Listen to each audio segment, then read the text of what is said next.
अस्सलाम वालेकुम everyone. Fiscal policy क्या है?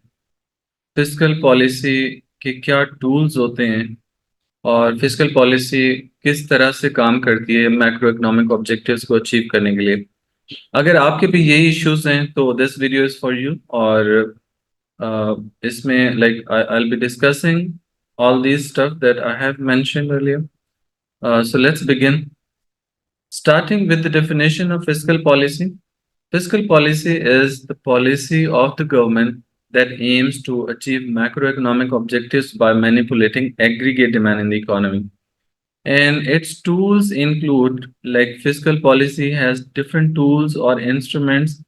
कौन से इंस्ट्रूमेंट्स होते हैं या कौन से टूल्स होते हैं जो फिजिकल पॉलिसी यूज करती है, या इनको हम मेथड्स का नाम भी देते हैं, methods of physical policy. Physical policy के टूल्स होते हैं like number one is taxes and number two is government expenditure. So ये दो टूल्स होते हैं जो गवर्नमेंट यूज कर रही होती है। गवर्नमेंट एक्सपेंडिचर जो यूज कर रही होती है ताकि गवर्नमेंट मैक्रो इकोनॉमिक ऑब्जेक्टिव्स को अचीव कर सके। देखिए, एएस लेवल इकोनॉमिक्स में हमारे पास तीन मैक्रो इकोनॉमिक ऑब्जेक्टिव्स होते हैं। Those include, number one is achieving economic growth, and number two is controlling unemployment, and number three is controlling inflation. So तीसरा हमारे पास क्या है? इन्फ्लेशन है, उसको कंट्रोल करना। वैसे तो ऑब्जेक्टिव ज्यादा होते हैं लेकिन एएस के सिलेबस के हिसाब से हमारे पास ये सिर्फ तीन ऑब्जेक्टिव्स हैं जिनको हम डिस्कस कर रहे होते हैं। Okay, so now moving to the next thing कि हमारे पास जो फिजिकल पॉलिसीज हैं इसकी दो फर्दर टाइप्स होती हैं। Fiscal policy is divided into two further types. One is called like expansionary fiscal policy and the other one is called contractionary fiscal policy. अब ये expansionary fiscal policy क्या है इसको देख लेते हैं। expansionary fiscal policy, इसको inflationary fiscal policy भी कहते हैं। inflationary fiscal policy, एक्सपेंशनरी नाम है, नाम से जाहिर है कि इकोनॉमिक एक्सपेंशन के लिए, इकोनॉमिक एक्टिविटी को इंक्रीज करने के लिए पॉलिसी यूज होती है। और सेकंड हमारे पास है कॉन्ट्रैक्शनरी फिस्कल पॉलिसी।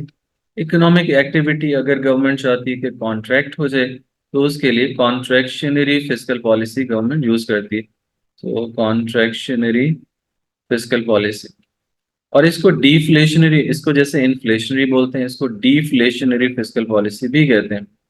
और उसकी भी खास वजह है क्योंकि ये पॉलिसी डिफ्लेशन को कॉज करती है और ये वाली पॉलिसी इन्फ्लेशन को कॉज करती है, इसलिए इनको inflationary and deflationary fiscal policies भी कहते हैं। अब देखिए, सीधी सी बात है, अगर आपको एक्सपेंशन करनी है, इकोनॉमिक एक्टिविटी को बढ़ाना है, मतलब एग्रीगेट डिमांड आपको बढ़ानी पड़ेगी। जब एग्रीगेट डिमांड बढ़ानी है तो गवर्नमेंट के जो टूल्स हैं, टैक्स और गवर्नमेंट एक्सपेंडिचर, इनको कैसे मैनिपुलेट करना चाहिए। देखिए, टैक्स तो आपको कम करना पड़ेगा, तभी इन्वेस्टर इन्वेस्ट करेगा, कंज्यूमर कंज्यूम करेगा। लाइक टैक्स कम करेंगे तो कंज्यूमर ज्यादा कंज्यूम करेगा, इन्वेस्टर ज्यादा इन्वेस्ट करेगा। गवर्नमेंट तो ऑलरेडी इसमें ज्यादा स्पेंड कर ही रही होती है। और एग्रीगेट डिमांड का हमारे पास फॉर्मूला होता है C+I+G+X-M। अब ये हमारे पास फॉर्मूला है, इस फॉर्मूला के हिसाब से अगर आप देख लें तो क्लियरली आपको पता चल जाएगा कि जब कंजम्पशन इंक्रीज हो रही है तो इट मीन्स कि ये वाला कंपोनेंट बढ़ रहा होगा, ये वाला कंपोनेंट इन्वेस्टमेंट बढ़ने की वजह से इंक्रीज हो रहा होगा, गवर्नमेंट एक्सपेंडिचर भी इंक्रीज हो रहे हैं। मैथ का रूल है, राइट हैंड साइड अगर इंक्रीज करें तो लेफ्ट हैंड साइड भी इंक्रीज हो जाती है। और लेफ्ट हैंड साइड इंक्रीज करेगी तो इसका फिर इम्पैक्ट क्या क्रिएट होगा डिमांड, एग्रीगेट डिमांड के ऊपर। इसको हम देख लेते हैं। सो एग्रीगेट डिमांड एंड सप्लाई के पहले आप ग्राफ ड्रॉ कर लें। So this is origin point, on x we have real GDP, और on x we have, on y we have price level। और एग्रीगेट डिमांड हमारे पास इस तरह नेगेटिवली स्लोप्ड होती है and aggregate supply is positively slope like this. जहाँ पे दोनों मीट करें ये मैक्रो इकोनॉमिक इक्विलिब्रियम कहलाता है, जहाँ पे प्राइस लेवल पी और रियल जीडीपी हमारे पास वाई होगा। अब जब गवर्नमेंट पॉलिसी के थ्रू, फिजिकल पॉलिसी के थ्रू एग्रीगेट डिमांड में इंक्रीज आएगा तो एग्रीगेट डिमांड को राइट को चला जाएगा, इक्विलिब्रियम हमारा ई से E1 पे आ जाएगा, रियल जीडीपी हमारा वाई से Y1 तक इंक्रीज हो जाएगा, प्राइस लेवल हमारा पी से P1 तक बढ़ जाएगा। अब यहाँ पे अगर आप देखें तो Y से Y1 तक जो रियल जीडीपी में इंक्रीज आया है इसको हम इकोनॉमिक ग्रोथ का नाम देंगे। सो कौन सा ऑब्जेक्टिव यहाँ पे अचीव हो गया? इकोनॉमिक ग्रोथ का ऑब्जेक्टिव यहाँ पे अचीव हो गया। दूसरा, यहाँ पे एग्रीगेट डिमांड बढ़ रही है तो इकोनॉमिक एक्टिविटी बढ़ेगी। जब इकोनॉमिक एक्टिविटी बढ़ेगी तो ये जॉब जॉब क्रिएशन को कॉज करेगी। जॉब्स इंक्रीज होंगी। जॉब्स इंक्रीज होंगी तो ज़ाहिर अनएम्प्लॉयमेंट कम हो जाएगी। अनएम्प्लॉयमेंट का मसला भी हल हो जाएगा। लेकिन ये पॉलिसी इन्फ्लेशनरी होती है। आप अगर यहाँ पे देखें तो इसकी वजह से प्राइस लेवल चूंकि इंक्रीज हो रहा है, इसलिए हम इसको नाम देते हैं इन्फ्लेशनरी फिस्कल पॉलिसी। इससे इन्फ्लेशन इकोनॉमी में हो जाता है। इससे दो ऑब्जेक्टिव तो अचीव हो गए, तीसरा ऑब्जेक्टिव यहाँ पे कॉन्फ्लिक्ट कर गया। Moving to the contractionary fiscal policy. Contractionary fiscal policy में गवर्नमेंट ने एग्रीगेट डिमांड को कम करना होता है। अगर एग्रीगेट डिमांड को कम करना है तो फिर क्या करना पड़ेगा? टैक्स बढ़ाने पड़ेंगे, गवर्नमेंट एक्सपेंडिचर कम करने पड़ेंगे। जब टैक्स ज्यादा होंगे तो कंज्यूमर कंजम्पशन कम करेगा, इन्वेस्टर इन्वेस्टमेंट कम करेगा। Again moving back to the formula, that is aggregate demand is equal to C plus I plus G plus X minus M. यहाँ पे C consumption, I investment, G government spending, X is export and M is import. अब यहाँ पे जब consumption कम हो रही है, investment कम हो रही है, गवर्नमेंट एक्सपेंडिचर कम हो रहे हैं, मैथ का रूल है राइट हैंड साइड अगर कम हो तो लेफ्ट हैंड साइड भी कम होती है। सो एग्रीगेट डिमांड कम हो जाएगी।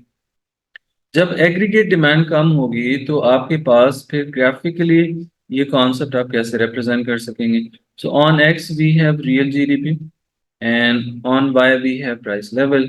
यहाँ पे आप सिंपल प्राइस नहीं लिख सकते, यहाँ पे आपको प्राइस लेवल या एवरेज प्राइस लिखना होता है, क्योंकि ये ऑल गुड्स एंड सर्विसेज की प्राइसेस होती हैं जितना भी प्रोडक्शन हो रही होती है कंट्री के अंदर।